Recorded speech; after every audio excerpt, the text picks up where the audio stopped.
On va partir maintenant pour l'entretien de ce jour qui nous conduit chez un ex-international ivoirien. Alors, avant de le présenter, est-ce que vous saviez que... Allez, je pense qu'on se trompe tous sur son nom. Oui, et il nous l'a dit. Alors, on lui a posé la question, est-ce qu'on dit Aruna Dendan? Est-ce qu'on dit Aruna Dendane? Eh bien, figurez-vous que la bonne réponse, c'est Aruna Dindani. Oui, en référence à ses origines nigérianes. Voilà, donc c'est Aruna Dindani, ouais, retraité depuis 2014. Eh bien, que devient-il? Quels souvenirs garde-t-il de son passage chez les éléphants? Ses rapports avec Didier Drogba et quelles sont ses ambitions pour les années à venir? Le meilleur joueur du championnat belge saison 2003 s'est confié à Yves Boris Vey, Armel Yao, Hervé Kessé et Moon. Regardez.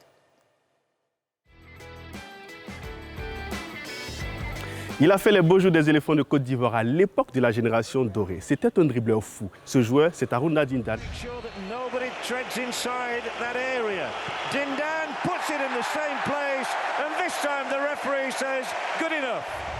Ça va? Oui, ça va bien chez toi. Ça va, merci. Mais on est là, on se porte bien. Bien, merci. On dit quoi, est-ce que tu as toujours les beaux restes d'avant, les coups de rein déroutants et autres, hein? Écoutez, on va voir ensemble. Hein, si... Bon, on va essayer quand même, tu vois? Ouais, bon. Bon, écoutez, normalement, ça ne doit pas tomber.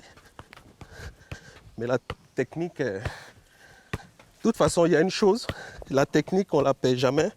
Mais j'ai perdu physiquement, hein. Donc ça va être compliqué. Les coups de rein, là, ça va être compliqué.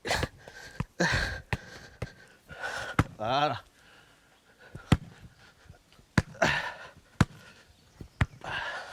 Bon, c'est bon. On a vieilli.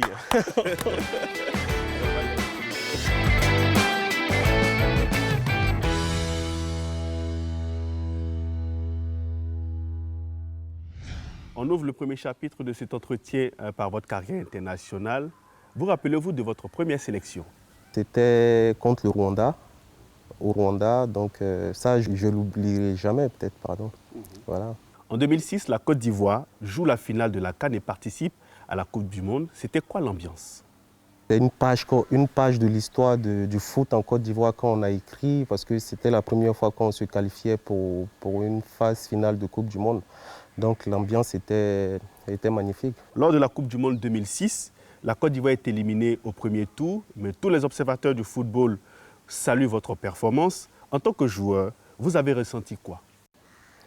Écoutez, on n'avait pas d'expérience, c'était la première fois qu'on participait, donc on découvrait. Je pense que ça a été un petit peu aussi pas trop, quelque chose de pas trop à notre faveur parce qu'on découvrait. Mais on a appris, on a fait notre première victoire et pour la deuxième qualification, on devait faire mieux, mais malheureusement, on est tombé dans une poule où voilà, c'était quand même de grosses écuries, mais on ne regrette pas. Je pense qu'on s'est battu, je pense, et c'est ça qu'il faut retenir au-delà du résultat. Votre duo avec Didier Drogba a été l'un des plus performants en équipe nationale. Comment est né ce duo? Écoutez, c'est venu par hasard. Hein. Je pense que quand on est joueur professionnel, je pense qu'on doit connaître chacun, les forces et les faiblesses de chacun afin on va dire, de bien concocter les choses. Et donc, moi, quand Didier est arrivé, j'ai senti tout de suite que c'était quand même quelqu'un qui savait marquer des buts. Et donc, moi, mes qualités, au-delà de l'élimination, au-delà des actions, je savais qu'on pouvait former un bon duo. Je savais que c'était un tueur, c'était quelqu'un il ne lui fallait pas beaucoup pour marquer. Et donc, moi, tout de suite, voilà. Je savais que ça allait prendre. Qu'est-ce qui a manqué à votre génération pour gagner la CAN? Ce sera difficile de le dire, mais c'est clair qu'il y a des choses probablement qui n'ont pas été, mais il sera difficile de le dire.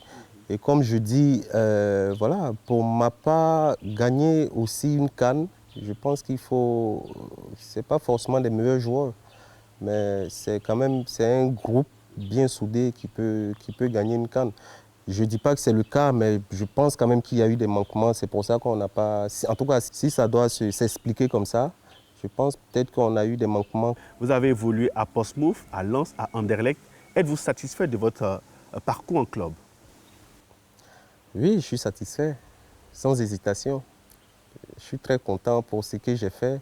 Un gamin de 19 ans qui signe dans un club professionnel à Anderlecht, qui est un grand club, ensuite qui passe par Lens, après qui va à Portsmouth. Bon, j'ai fini au Qatar. Pour moi, ça a tous été des expériences très enrichissantes les unes que les autres.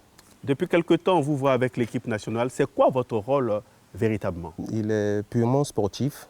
Voilà, le coach, j'aide le coach à développer son projet sportif dans pas mal de choses. Mais mon rôle, il est purement sportif. Et quel est votre regard sur les éléphants en termes de potentiel et de qualité de jeu? Je pense qu'on a un très bon potentiel. Je pense que le coach il fait un travail fabuleux. Je suis même bluffé de son management. Et j'espère vraiment que ici la CAN, on sera fin prêt pour apporter le meilleur possible aux Ivoiriens. Vous êtes proche des éléphants de Côte d'Ivoire. Que pouvez-vous nous dire sur les absences de Seko Fofana, Zaha ou encore Jonathan Bamba lors du dernier regroupement des éléphants? Écoutez, c'est le coach. Le coach est le seul maître à bord quand il fait ses sélections. Donc c'est le coach qui pourra peut-être vous répondre sur ça. Ce n'est pas fait de langue de bois, hein, mais c'est le coach qui pourra vous répondre là-dessus. Parce que voilà, c'est lui qui fait ses sélections. Et puis voilà. Maintenant, le coach, il est libre de sélectionner qui il veut. Et je pense que dans une de ses interventions, il a dit qu'il avait discuté avec les joueurs. Donc pour moi, voilà, il n'y a pas de débat sur ça, quoi. Aruna Dedane, merci beaucoup d'avoir accepté de répondre à nos questions. Merci à vous.